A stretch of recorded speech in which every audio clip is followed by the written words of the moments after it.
BJP ಈ ಬಾರಿ ಬಹಳ ನಿರೀಕ್ಷೆಯನ್ನ ಇಟ್ಕೊಂಡಿತ್ತು. 400 ಪಾರ್ ಅನ್ನುವಂಥದ್ದನ್ನ ಚುನಾವಣಾ ಪ್ರಚಾರಕ್ಕೂ ಮುನ್ನನೇ ಅವರು ಶುರು ಮಾಡಿದ್ದರು. ಆದರೆ ಬಿಜೆಪಿಯ ಭವಿಷ್ಯ ನಿರ್ಧರಿಸಲಿದ್ದಂತ 5 ರಾಜ್ಯಗಳಲ್ಲಿ ಅವರಿಗೆ ಸಮಸ್ಯೆ ಉಂಟಾಯಿತು. ಯಾವ್ದ್ಯಾವುದು? ಪಶ್ಚಿಮ ಬಂಗಾಳ, ಉತ್ತರ ಪ್ರದೇಶ, ಮಹಾರಾಷ್ಟ್ರ, ಬಿಹಾರ, ಕರ್ನಾಟಕ. ಕರ್ನಾಟಕದಲ್ಲೂ ಕೂಡ ಬಿಜೆಪಿ ಒಂದ್ ರೀತಿ ಸೀಟ್ ಕಳ್ಕೊಂಡಂಗೆ. ನೀವು ಜೆಡಿಎಸ್ ಜೊತೆ ಇರಲಿಲ್ಲ ಅಂದಿದ್ರೆ ಇನ್ನೆಲ್ಲಿಗೆ ಹೋಗ್ತಿತ್ತು ಅನ್ನುವಂಥದ್ದು ಪ್ರಶ್ನೆ ಈಗ.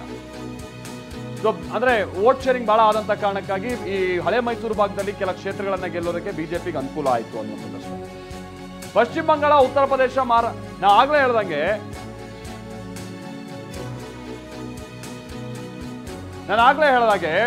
ಉತ್ತರ ಪ್ರದೇಶ 80 ಕ್ಷೇತ್ರ, ಅದಾದ ನಂತರ ಮಹಾರಾಷ್ಟ್ರ 48 ಕ್ಷೇತ್ರ, ತದನಂತರದಲ್ಲಿ ಪಶ್ಚಿಮ ಬಂಗಾಳ 40 ಕ್ಷೇತ್ರ, ಬಿಹಾರ 42 ಕ್ಷೇತ್ರ, ತಮಿಳುನಾಡು 39 ಕ್ಷೇತ್ರ. ಈ 5 ರಾಜ್ಯಗಳನ್ನ ಗೆದ್ರೆ ಒಂದು 0.5% ಗೆದ್ದಂಗೆ ಒಂದು ಹಂತದಲ್ಲಿ 250ಕ್ಕಿಂತ ಹೆಚ್ಚಿನ ಕ್ಷೇತ್ರ. ಬಟ್ ಅದರಲ್ಲೂ ಪ್ರಮುಖವಾಗಿ ಉತ್ತರ ಪ್ರದೇಶದಲ್ಲಿ ಹೆಚ್ಚು ಹಿನ್ನಡೆಯನ್ನ ಅನುಭವಿಸಿದೆ ಬಿಜೆಪಿ. ಉತ್ತರ ಪ್ರದೇಶದಲ್ಲಿ ಬಿಎಸ್ಪಿ ಮತ ಎಸ್ಪಿ ಮತ್ತು ಕಾಂಗ್ರೆಸ್ಗೆ ಶಿಫ್ಟ್ ಆಗಿದೆ, ಅದು ಬಿಜೆಪಿಗೆ ಆಗಿಲ್ಲ. ಸಂವಿಧಾನ ಬದಲಾವಣೆಯ ಹೇಳಿಕೆ ಬಿಜೆಪಿಯ ಹಿನ್ನಡೆಗೆ ಕಾರಣ ಆಗಿದೆ. ಪದೇ ಪದೇ ಕೆಲ ನಾಯಕರುಗಳು ಬರೋದು, ಸಂವಿಧಾನ ಬದಲಿಸ್ಬಿಡ್ತೀವಿ ಅನ್ನುವಂಥ ರೀತಿಯಾಗಿ ಹೇಳೋದು. ಅಯೋಧ್ಯೆಯಲ್ಲಿ ಅಂದ್ರೆ ಫೈಜಾಬಾದ್ಗೆ ಸಂಬಂಧಪಟ್ಟ ಹಾಗಿನ ಅಭ್ಯರ್ಥಿ ಕೂಡ ಲಲ್ಲೂ ಸಿಂಗ್ ಯಾದವ್ ಅವರು ಕೂಡ ಇದೇ ತರ ಅಂತ ಹೇಳಿಕೆಯನ್ನ ಕೊಟ್ಟಿದ್ರು. ಈ ಕಾರಣಕ್ಕಾಗಿ ಬಿಎಸ್ಪಿ ಈ ಬಾರಿ ಇಂಡಿಯಾ ಒಕ್ಕೂಟ ಜೊತೆ ಸೇರದೆ ವೋಟ್ ಏನಾದ್ರು ಡ್ಯಾಮೇಜ್ ಆಗಿ ಅದು ಬಿಜೆಪಿಗೆ ಬರ್ಬೋದು ಅನ್ನುವಂಥ ನಿರೀಕ್ಷೆ ಇದ್ರೂ ಕೂಡ ಆ ವೋಟ್ಗಳು ಕಾಂಗ್ರೆಸ್ ಹಾಗೆ ಎಸ್ಪಿಗೆ ಶಿಫ್ಟ್ ಆಗಿದೆ. ಅದರಲ್ಲೂ ಕೂಡ ಬಿಎಸ್ಪಿಗೆ ಹೋಗ್ತಾ ಇದ್ದಂತ ಮುಸ್ಲಿಂ ಮತಗಳು ಕಾಂಗ್ರೆಸ್ ಮತಗೆ ಎಸ್ಪಿಗೆ ಶಿಫ್ಟ್ ಆಗಿದೆ. ಆಮೇಲೆ ಉತ್ತರ ಪ್ರದೇಶದಲ್ಲಿ ಸರ್ಕಾರದ ವಿರುದ್ಧ ಇದ್ದಂತ ರೈತರ ಆಕ್ರೋಶ ಇತ್ತಲ್ಲ, ಅದನ್ನು ಒಂದು ಹಂತದಲ್ಲಿ ಸರ್ಕಾರ ಬಹಳ ಸೀರಿಯಸ್ ಆಗಿ ಕನ್ಸಿಡರ್ ಮಾಡಿರಲಿಲ್ಲ.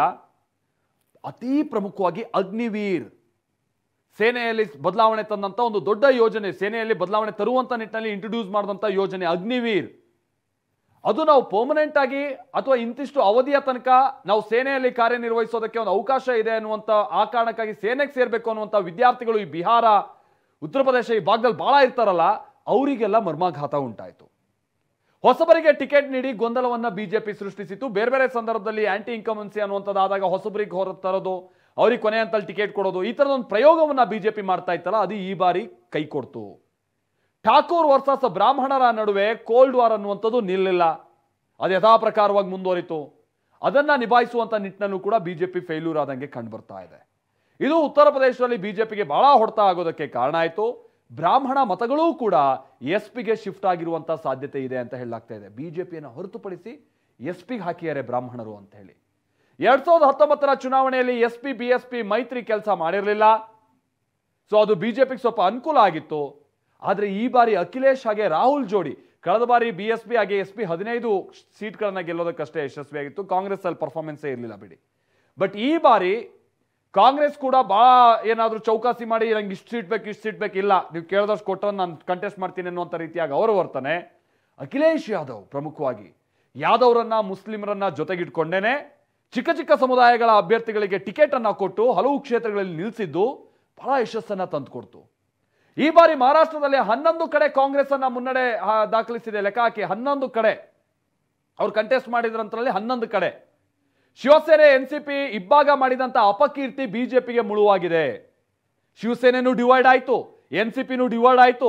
ಏನ್ ಅಧಿಕಾರಕ್ಕೆ ಇಷ್ಟೊಂದು ಹಪಾಹಪಿನ ಅನ್ನುವಂಥ ರೀತಿಯಾಗಿ ಜನ ಪ್ರಶ್ನೆ ಮಾಡುವಂಗಾಯ್ತು. ಬಟ್ ಅದನ್ನ ಬಿಜೆಪಿ ಒಂದು ಹಂತದಲ್ಲಿ ಬಹಳ ಸೀರಿಯಸ್ ಆಗಿ ತೆಗೆದುಕೊಂಡಿರಲಿಲ್ಲ. ಆದರೆ ಅದು ಲೋಕಸಭಾ ಚುನಾವಣೆ ಅಂತ ಬಂದಂತ ಸಂದರ್ಭದಲ್ಲಿ ಅದು ಮತಗಳಾಗಿ ಈ ಕಡೆಗೆ ಪ್ರಯತ್ನ, ಅಂದ್ರೆ ಶಿವಸೇನೆ ಎನ್ಸಿಪಿ ಕಾಂಗ್ರೆಸ್ ಕಡೆಗೆ ಶಿಫ್ಟ್ ಆಯ್ತು ಅನ್ನುವಂಥದ್ದು ಕೂಡ ಈಗ ಕಂಡು ಬರ್ತಾ ಇರುವಂತಹ ವಿಶ್ಲೇಷಣೆ. ಇದು ಕೂಡ ಮಹಾರಾಷ್ಟ್ರದಂತ 48 ಕ್ಷೇತ್ರಗಳಿರುವಂತ ಏನು ಒಂದು ರಾಜ್ಯದಲ್ಲಿ ಕಳೆದ ಬಾರಿ ಶಿವಸೇನೆ ಹಾಗೆ ಬಿಜೆಪಿಯ ಮೈತ್ರಿ ಹೆಂಗ್ ವರ್ಕೌಟ್ ಆಗ್ತಾ ಇತ್ತು, ಅದು ಈ ಮಟ್ಟಿಗೆ ಇವಾಗ ವರ್ಕೌಟ್ ಆಗಿಲ್ಲ. ಸೊ ಇದು ಒಂದಂತದ ಕೆಲ ರೀಸನ್ಸ್ಗಳು. ಇದರ ನಿಖರವಾದಂತ ಪ್ರಕಾರವಾದಂತ ಮತ್ತಷ್ಟು ವಿಶ್ಲೇಷಣೆಗಳು ಮುಂದುವರಿಯುತ್ತೆ. Over to you Ranganath. Thank you very much Maltesh. ಬಹಳ ಗಮನಿಸಬೇಕಾದಂಥ ಸಂಗತಿ, ಎಲ್ಲ ತಂತ್ರಗಾರಿಕೆಗಳು ಕೂಡ ಒಟ್ಟಿಗೆ ನಡೆಯಲ್ಲ. ಕೆಲವು ಸಂದರ್ಭಗಳಲ್ಲಿ ಏನಂತಂದರೆ ತಂತ್ರಗಾರಿಕೆಗಳು ಉಲ್ಟಾ ಹೊಡೆದು ಬಿಡ್ತವೆ. ಮಹಾರಾಷ್ಟ್ರದಲ್ಲಿ ಆಗಿರುವಂಥದ್ದು ಕೂಡ ಅದೇನೇ. ಯಾರ್ಯಾರು ಎಲ್ಲೆಲ್ಲಿ ಇಬ್ಬಾಗಗೊಂಡ್ರಲ್ಲ, ಪಕ್ಷಗಳೆಲ್ಲವೂ ಕೂಡ ಒಡೆದು ಹೋದ್ವಲ್ಲ, ಅಲ್ಲೆಲ್ಲೋ ಒಂದು ಕಡೆಗೆ ಜನರಿಗೆ ಅಸಮಾಧಾನ ಅನ್ನುವಂಥದ್ದು ತುಂಬ ಸ್ಪಷ್ಟವಾಗಿ ಕಾಣ್ತಾ ಇತ್ತು. ಅದರ ಪರಿಣಾಮ ಏನಾದರೂ ಆಗಿದೆಯಾ, ಇದು ಭಾಳ ಗಮನಿಸಬೇಕಾದಂಥ ಸಂಗತಿ. ಇನ್ನು ಉತ್ತರ ಪ್ರದೇಶದಲ್ಲಿ ಯಾಕೆ BJP ಅಷ್ಟು ಕೆಟ್ಟ ಪರ್ಫಾರ್ಮೆನ್ಸ್ ತೋರಿಸಿದೆ? ಯಾಕಂದರೆ ಗಮನಿಸಬೇಕು, ಅಮಿತ್ ಶಾ ಅವರು ಇದರ ಉಸ್ತುವಾರಿ ನೋಡಿದಂಥ ಸಂದರ್ಭದಲ್ಲಿ ಎಸ್, ಇನ್ನು ಸ್ವಲ್ಪ ಹೊತ್ತಿಗೆ ರಾಹುಲ್ ಗಾಂಧಿ ಪತ್ರಿಕಾಗೋಷ್ಠಿಯನ್ನು ಉದ್ದೇಶಿಸಿ ಮಾತಾಡ್ತಾರೆ. ರಾಹುಲ್ ಗಾಂಧಿ ಮತ್ತು ಪ್ರಿಯಾಂಕಾ ಇಬ್ಬರು ಕೂಡ ಬರ್ತಾ ಇದ್ದಾರೆ. ನಾವು ನೋಡ್ತಾ ಇದ್ದೀವಿ ನೇರ ದೃಶ್ಯಾವಳಿಗಳನ್ನು. ರಾಹುಲ್ ಗಾಂಧಿ ಪ್ರಿಯಾಂಕಾ ಬಹಳ ದಿನದ ನಂತರ ಒಂದಷ್ಟು ಉತ್ಸಾಹ ಕಾಣ್ತಾ ಇದೆ. ಯಾಕಂದ್ರೆ ತೀರ ವಿಪಕ್ಷ ನಾಯಕನ ಸ್ಥಾನವೂ ಇಲ್ದಿರೋಷ್ಟರ ಮಟ್ಟಿಗೆ ಕಾಂಗ್ರೆಸ್ ಸೊರಗಿತ್ತು. ಈಗ 100 ತನಕ ಬಂದಿರೋದು ಸಾಮಾನ್ಯ ಸಂಗತಿ ಅಲ್ಲ.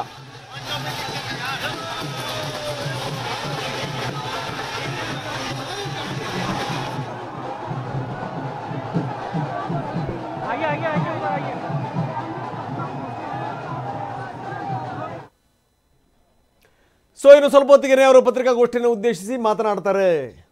ಯಾವ್ಯಾವ ಸಂಗತಿಗಳು ಹೊರಗಡೆ ಬರ್ತವೆ ನೋಡಬೇಕು. ಒಳಗಿಂದೊಳಗೆ ಸಾಕಷ್ಟು ಪ್ರಯತ್ನಗಳಾಗ್ತಾ ಇವೆ. ಅಂದರೆ ಸರ್ಕಾರ ರಚನೆ ಮಾಡುವಂಥ ನಿಟ್ಟಿನಲ್ಲಿ ಈಗಾಗಲೇ ಯಾರ್ಯಾರಿಗೆ ಬೇಡವಾಗಿದ್ರಲ್ಲ ಅವರೆಲ್ಲರೂ ಕೂಡ ಬೇಕಾಗಿದ್ದಾರೆ ಈಗ. ಯಾಕೆಂದರೆ ರಾಜಕಾರಣ ಅನ್ನುವಂಥದ್ದು ಅತ್ಯಂತ ಸಹಜವಾಗಿ ಹಾಗೇನೇ ಯಾರನ್ನ ಕಡೆಗಣಿಸಿರ್ತಾರೆ. ಸೊ ಅಂಥವ್ರನ್ನ ಮತ್ತೆ ತಮ್ಮ ತೆಕ್ಕೆಗೆ ಸೆಳೆಯುವಂಥ ಪ್ರಯತ್ನಗಳು ಆಗ್ತಾನೆ ಇರ್ತವೆ. ಬಿಹಾರದಲ್ಲಿ ಇಂಥ ಡೆವಲಪ್ಮೆಂಟ್ಗಳು ಕೂಡ ಆಗ್ತಾ ಇವೆ.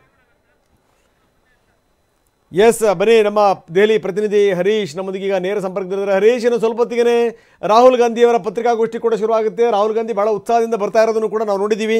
ಎಲ್ಲಿ ಎಡವಟ್ಟಾಗಿದೆ ಅನ್ನುವಂಥ ಪ್ರಶ್ನೆ ಅತ್ಯಂತ ಸಹಜವಾಗಿ ಇದೆ. ಯಾಕಂದರೆ ನಾನು ಹೇಳ್ತಾ ಇದ್ದೆ ಒಂದು ಮಾತನ್ನು ತಾವು ಕೇಳಿಸ್ಕೊಂಡ್ರಿ ಅಂತ ನಾನು ಭಾವಿಸ್ತೀನಿ. ಎಲ್ಲ ಸಂದರ್ಭದಲ್ಲೂ ಕೂಡ ಎಲ್ಲ ತಂತ್ರಗಾರಿಕೆ ಏಕಕಾಲಕ್ಕೆ ವರ್ಕ್ ಆಗಲ್ಲ. ಕೆಲವು ಸಂದರ್ಭಗಳಲ್ಲಿ ಉಲ್ಟಾ ಹೊಡಿತವೆ. ಈ ಅತಿಯಾದಂಥ ಉತ್ಸಾಹ ಅಥವಾ ನಾವು ಎಲ್ಲ ಕಡೆಗೂ ಕೂಡ ಈ ಬೇರೆ ಬೇರೆ ಪಾರ್ಟಿಗಳನ್ನು ತುಂಡು ಮಾಡಿ ಅದಕ್ಕೆ ಸರಿಯಾದಂಥ ಪಾಠ ಕಲಿಸ್ತೀವಿ ಅನ್ನುವಂಥ ಮನೋಭಾವನೆಗಳು ಕೆಲವು ಸಂದರ್ಭದಲ್ಲಿ ಉಲ್ಟಾ ಹೊಡೆದಿರೋದು ಕೂಡ ಇದೆ. ಅದರ ಪರಿಣಾಮವನ್ನು ಈಗ BJP ಎದುರಿಸ್ತಾ ಇದೀನೋ ಅಂತ ಅನಿಸ್ತಾ ಇದೆ. ಏನಂತೀರಿ? ಹೌದು ರಂಗನಾಥ್, ಬಿಜೆಪಿ ಗೆಲುವು 270 ರನ್ನ ಯಾಕೆ ಕ್ರಾಸ್ ಮಾಡ್ತಿಲ್ಲ ಅಂತಂದರೆ ಮುಖ್ಯವಾಗಿ 5 ರಾಜ್ಯಗಳು ಅದಕ್ಕೆ ಪ್ರಮುಖ ಕಾರಣ ಆಗುತ್ತೆ. ಅಂದರೆ ಪಶ್ಚಿಮ ಬಂಗಾಳದಲ್ಲಿ 20-25 ಸೀಟ್ಗಳನ್ನ ಗೆಲ್ತೀವಿ. ಮಮತಾ ಬ್ಯಾನರ್ಜಿ ವಿರುದ್ಧ ನಾವು ಅತ್ಯಧಿಕ ಮತಗಳನ್ನು ಗೆಲ್ತೀವಿ ಮತ್ತು ಅತ್ಯಧಿಕ ದೊಡ್ಡ ಪಾರ್ಟಿಯಾಗಿ ಪಶ್ಚಿಮ ಬಂಗಾಳದಲ್ಲಿ ಹೊರಹೊಮ್ತೀವಿ ಅನ್ನುವಂಥ ಉತ್ಸಾಹ ಇತ್ತು. ಆದರೆ ಆ ಉತ್ಸಾಹಕ್ಕೆ ಮಮತಾ ಬ್ಯಾನರ್ಜಿ ಅವರು ತಣ್ಣೀರೆರಚಿದ್ದಾರೆ. ಅಂದರೆ 10 ಸ್ಥಾನಗಳಿಗೆ ಮಾತ್ರ ಸೀಮಿತ ಮಾಡಿ BJPಯನ್ನು ಇರಿಸಿರುವಂಥದ್ದು. ಇನ್ನು ಉತ್ತರ ಪ್ರದೇಶದಲ್ಲಿ BJPಗೆ ಬಹಳ ದೊಡ್ಡ ಹಿನ್ನಡೆ ಅನ್ನುವಂಥ ಅದನ್ನು ನಾವು ಗಮನಿಸಬಹುದು. ಅಂದರೆ ರಾಮ ಮಂದಿರ ನಿರ್ಮಾಣ ಆದ ಬಳಿಕ BJP 79-80 ಸೀಟ್ಗಳನ್ನು ಕೂಡ ಗೆಲ್ಲಬಹುದು ಅನ್ನುವಂಥ ನಿಟ್ಟಿನಲ್ಲಿ ಚರ್ಚೆಗಳು ನಡೀತಾ ಇತ್ತು. ಆದರೆ ಹೋಗ್ತಾ ಹೋಗ್ತಾ ಹೋಗ್ತಾ ಅಖಿಲೇಶ್ ಯಾದವ್ ಮಾಡಿದಂತಹ ಒಂದು ಜಾತಿ ಸಮೀಕರಣ ಏನಿದೆ, ಇಡೀ ಭಾರತದಲ್ಲಿ ಇಂಡಿಯಾ ಒಕ್ಕೂಟ ಅನ್ನುವಂಥ ನಿಟ್ಟಿನಲ್ಲಿ ಕಾಂಗ್ರೆಸ್ ಇತರ ಪಕ್ಷಗಳನ್ನು ಸೇರಿಸ್ತಾ ಇದ್ರೆ ಅಖಿಲೇಶ್ ಯಾದವ್ ಅವರು PDA ಅನ್ನುವಂಥ ನಿಟ್ಟಿನಲ್ಲಿ ಮೈತ್ರಿಕೂಟವನ್ನು ಮಾಡ್ಕೊಂಡಿದ್ರು. ಪಿಚ್ಡೆ, ದಲಿತ್ ಮತ್ತು ಅಲ್ಪಸಂಖ್ಯಾತ ಈ ಮೂರು ಸಮುದಾಯಗಳನ್ನ ಒಟ್ಟುಗೂಡಿಸಿ ನಾನು ಗೆಲ್ತೀನಿ ಅನ್ನುವಂಥ ವಿಶ್ವಾಸವನ್ನು ತೋರಿಸಿದ್ರು. ಈಗ ಮತಗಳಾಗಿ ಅದು ಪರಿವರ್ತನೆ ಆಗಿದೆ ಅನ್ನುವಂಥದ್ದು ಗೊತ್ತಾಗ್ತಾ ಇದೆ. ಮುಖ್ಯವಾಗಿ BSP ವೋಟರ್ಸ್ ಏನಿದ್ರು, ಮಾಯಾವತಿ ಅವರು ದಿನದಿಂದ ದಿನಕ್ಕೆ ತಮ್ಮ ಪಾರ್ಟಿಯನ್ನು ಅಗ್ರೆಸಿವ್ ಆಗಿ ಇಟ್ಕೊಳ್ತಿಲ್ಲ. ಅವರು BJPಗೆ ಸಪೋರ್ಟ್ ಮಾಡಲಿಕ್ಕೆ ಪ್ರಯತ್ನವನ್ನು ಮಾಡ್ತಿದ್ದಾರೆ ಅನ್ನುವಂತಹದ್ದು BSP ವೋಟರಲ್ಲಿ, ಮುಖ್ಯವಾಗಿ ದಲಿತ ಮತದಾರರಲ್ಲಿ ಅದು ಅವರು ಗಮನಕ್ಕೆ ಬಂದಿದ್ದಂಥದ್ದು. ಹಾಗಾಗಿ ಅವರು ನೇರವಾಗಿ ಅವರ ಸಾಂಪ್ರದಾಯಿಕ ವಿರೋಧಿ SP ಆಗಿದ್ರು ಕೂಡ ಮತಗಳನ್ನು SPಗೆ ಶಿಫ್ಟ್ ಮಾಡಿದ್ರು. ಯಾವುದೇ ಕಾರಣಕ್ಕೂ ಸೈಕಲ್ಗೆ ವೋಟ್ ಹಾಕಲ್ಲ ಅಂತಿದ್ದಂತಹ ದಲಿತ ಮತದಾರರು ಈ ಬಾರಿ ಸೈಕಲ್ಗೆ ಮತ ಹಾಕಿದ್ದಾರೆ. ಕಾರಣ ಅಂತಂದ್ರೆ BSP ಸೈಲೆಂಟ್ ಆಗಿದ್ದಂಥದ್ದು, ಸೈಲೆಂಟ್ ಆಗಿ BJPಗೆ ಸಹಾಯ ಮಾಡಿ. ಯದುವೀರ್ ಒಡೆಯರ್ ಮಾತಾಡ್ತಾ ಇದ್ದಾರೆ, ಬನ್ನಿ ನೋಡೋಣ.